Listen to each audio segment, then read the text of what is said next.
Ilang araw bago ang 2024, pag-usapan po natin ang bentahan ng paputok at medianoche items. Nakasalang sa Balitang Hali si DTI Consumer Protection Group Assistant Secretary Amanda Nograles. Magandang umaga at welcome po sa Balitang Hali. Hello, magandang umaga. Salamat po sa pag-imbita. Asek, Happy New Year in advance. Pero ito po sa inyo pong monitoring, nasusunod ho ba yung tamang presyo ng mga paputok? Sa paputok po, hindi na po kasi namomonitor ng DTI sa presyuhan ng paputok. Pero maigting po ang pagmomonitor ng DTI doon sa pagbenta ng mga paputok kung meron po silang karampatang PS mark. Okay. Kapag wala pong PS mark yung mga paputok, hindi po yan pwedeng ibenta sa ating mga consumers dito. At saka po yung mga imported na pailaw at paputok, bawal po yan dito ibenta. So yan po yung naging inspection po ng DTI last week. Pumunta po kami sa Bukawi. Yan po ang unang inspection namin sa mga pailaw at paputok.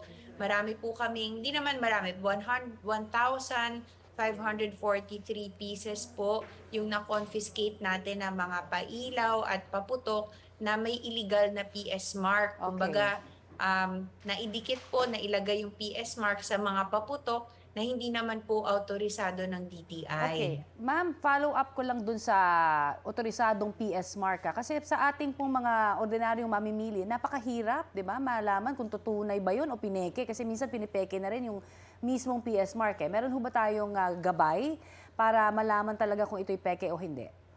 Opo, ang gabay po natin, unang-una sa mga mamimili, i-check po nila kung ang tindahan na pinagbibilan nila ay may PNP license or permit. Dapat nakapaskil ito kasama ng mga usual na business permit.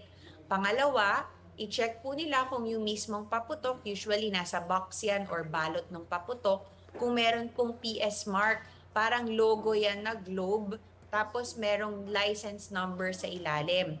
Pangatlo po, para po sure tayo, yung modelo ng paputok na bibili nila, halimbawa kung fountain yan, or sparklers, or lucis, make sure na nandoon siya sa listahan ng DTI na nasa DTI website.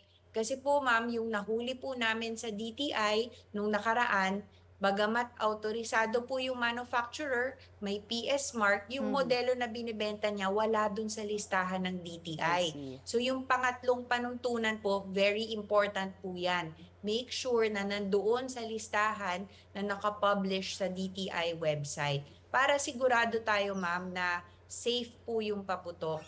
Ayan. Alright. Asek, sa mga food item naman, may update na po ba sa mga manufacturer na nag-abiso na magtataas ng presyo pagpasok po ng bagong taon?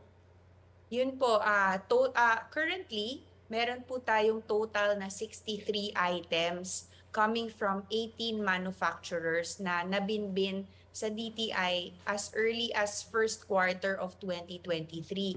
Ito po yung mga tinaguriang basic necessities and prime commodities. So hindi na po ito yung mga hamon at queso de bola. Opo. Ito na yung pang-araw-araw na bilihin natin. Halimbawa yung mga canned sardines, meatloaf, instant noodles, bottled water, detergent, soap, yung mga pang-araw-araw na talaga. So ang update po dito, kasalukuyang nakikipag-meeting po ang DTI sa mga manufacturers natin, itong 18 na manufacturers.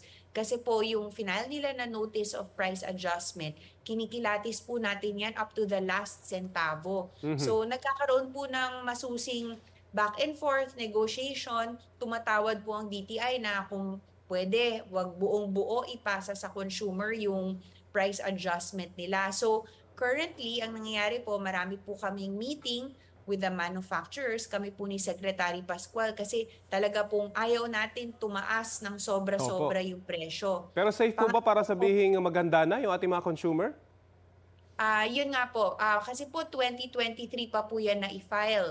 So simula po ng 2024, mahirap na pong pigilan kasi kung sobra pong iipitin ng mga manufacturers and retailers, yung business naman po nila ang magsasuffer, ang mga trabaho, yung mga empleyado nila, sila naman po ang makakaramdam. So naiintindihan naman po ng DTI Okay. kung paano po i-balance itong ang consumer at yung mga negosyo ng ating mga manufacturers kasi Okay. lahat naman tayo namamasukan, kailangan ng trabaho. So ang tulong po ng DTI dito, sir, unang-una, kinikilatis natin yung price adjustment nila, hindi sobra-sobra.